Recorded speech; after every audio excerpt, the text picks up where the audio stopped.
A year and a half ago, we were told, you won't make it 2 weeks living in that thing. We've had our share of doubters and haters, but to the ones who believe in us, our goals, and have encouraged us to live life to the fullest, thank you. This is our Intech Flyer Discover that we live in full time. We utilize the trailer in a much different way than how it was intended. Let's take a look at the things that we've done to make this tiny trailer our home. So this is our kitchen. We've done a lot of changes to it from stock. So from factory, we have the sink, and then this Dometic stovetop would have been where the cubic mini wood stove is now. So when we put the cubic mini wood stove in, we actually cut the hole in the counter and we moved it over here so that we could accommodate the wood stove. Today is Easter Sunday, so I'm baking some biscuits for dinner for later, so that's what's in here. But underneath that is this aluminum counter that Taylor made. It's basically just an extension, and then also protecting the actual wood counter of the Discover from any heat and hot stuff that falls out of the wood stove. And it also makes a nice little extension. It's probably extended a good 4 inches off of the original countertop. We did opt to keep the propane stovetop here. It, pops up, has this little glass countertop that's folded away when we're not in use. We try not to use the propane stove as much as possible just to keep down moisture content in the trailer. The wood stove helps keep down the moisture, but any little bit helps, so as much as we can, we try to cook on the wood stove. When we got the Cubic Mini, we did order some extra heat shielding because we knew we'd have to move the stove top over, so this is just some extra heat shield to keep all the heat from the propane stove off of this cabinet here. Behind the stove top, we have a spice rack, or several spice racks that house all of our spices. Since we live mostly off-grid, we don't have the capacity to be able to run into town anytime we need some spice, so we do keep a lot of spices on hand just to limit our trips into town. Plus we cook a lot, and we like a lot of different spices. And then in these two little plastic cups here are just some random utensils such as, can openers, some koozies, and measuring cups, and just the miscellaneous things. So behind the sink we do have this knife rack, and then previously we had installed this this 1x1 piece of wood with these clips to hold other utensils like these tongs and a few other things. Over time we've kind of not used it as much. We do keep a couple things here and there on it, but it's not as widely used as we used to. And we do have the 3D printed lid holders for our pots and pans. However, we have downsized our pots and pans from the last trailer tour, so we don't use these ones, and these ones are going to be taken out eventually and replaced with something that's more usable for us. These are made out of TPU. Taylor designed and 3D printed them himself. You just pop them out like that and then pop them back in. TPU is a flexible polyurethane, so makes it so they're nice and snug in there. We typically don't have to secure them when we travel, and they stay in. We've never had an issue with anything falling out. There's this overhead bin here. It's been changed a little bit since we have installed the Cubic Mini. We put some extra heat shielding up, and then this fan guy right here that blows hot air from the speed controller. And that's how we keep air moving, and then also it helps cool the cabinet up here because it does get a little bit warm. On this side, we keep all of our motocross boots because we're in Oregon right now and it's super freaking wet. So the motocross boots just get absolutely annihilated every time we go for a ride. So keeping them up and where the heat's flowing into them keeps them nice and dry. And then on the other side, we don't like to keep a lot of stuff in here because of the heat from the wood stove. So this is where we keep all of our utensils. This is where we keep our dried goods, and then our plates and bowls in this cabinet here. On the outside, we have these mounts that pull off that we keep our silverware in.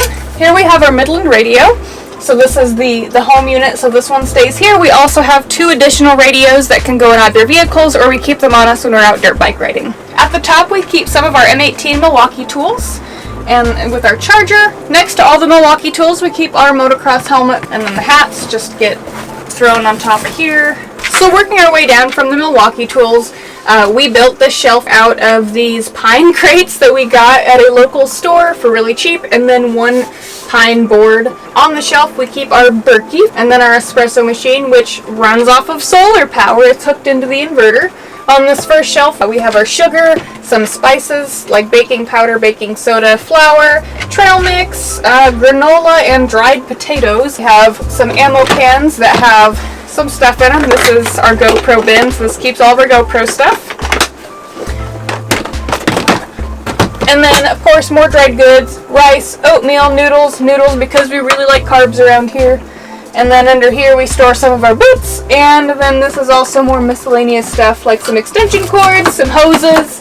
This changes on the daily because nothing is ever the same. Everything changes all the time. And then next to all that, we have these 2 milk crates, which is where we keep all of our processed cut wood. We have to cut them into small little bite-sized pieces so it can fit in the door of the Cubic Mini easily. As I explained in a previous video, we went and bought a bunch of Wayne 2x4s that were on a pallet, and that's what we use to power a little wood stove. I'm not going to go too far into depth on solar, but so these are our 2 different charge controllers. We do have 2 separate charge controllers because we have 2 separate sets of solar panels. One set of 400 watts on the trailer, and then one set of 400 watts on the truck. Underneath here is our Renogy 3000 watt power inverter. If you want to know more about our solar setup, click on this video up here. So if you know anything about the Intech Discovers or any of the Intech Flyer series, none of them have a bathroom on board. We have remedied this situation by taking a page out of the van life book and installing a toilet on drawer slides. Now, not only under the sink do we have our toilet, which comes out like this, but we also have our 4-gallon freshwater tank for our loop shower, along with all the filters and the water pump and accumulator that go with it, and then also our diesel heater.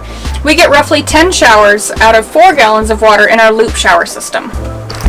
Our outdoor shower is located in the truck box on the front of the trailer. I'll explain more in detail in another video here in the future. In the back, we have more shelving that we've built that does not come with the Discover. We've made it the height to where we can still pull dirt bikes in the back of it and continue to use it as a toy hauler. We again use these pine crates and then some just random lumber that we had from our loft bed setup that we no longer have. Up top, we have some loose items like our vacuum. Under the shelf, we have some canvas bins that we store some of our dirty laundry in. And then this one, we store our extra set of sheets and then our pillows when the bed is converted into a futon. Taylor and I each have a different side for all of our clothes. This is Taylor's side. He stores all of his clothes back up in here. The ones he puts in the nets are the ones that he's worn but is going to continue to wear that aren't too dirty.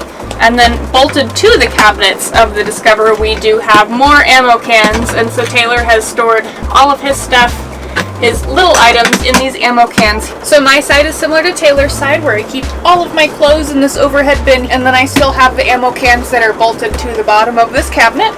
We also have the power strip. This is wired directly into the power inverter, so we can power any AC accessories that we need to. On this back shelf, we have our 3D printer, which gets strapped in with these lashing straps during transit so it can't move. Okay, so if you've watched our previous videos and our other trailer tours, you know that our bed changes all the time. So this is our most recent rendition of the bed, and we've created a futon.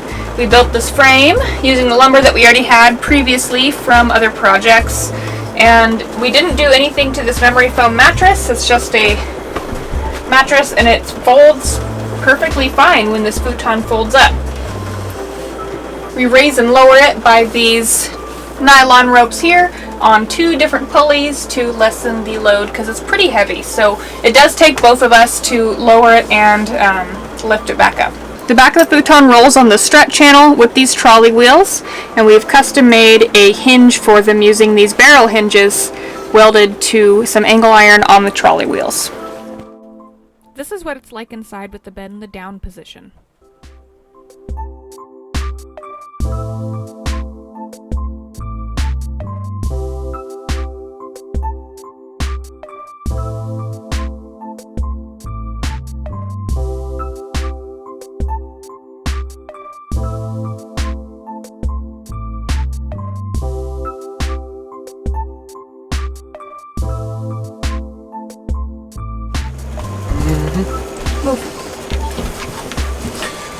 Alright, so as you can see, that's how we put the bed up. And it doesn't take us too long. It takes maybe a minute or 2.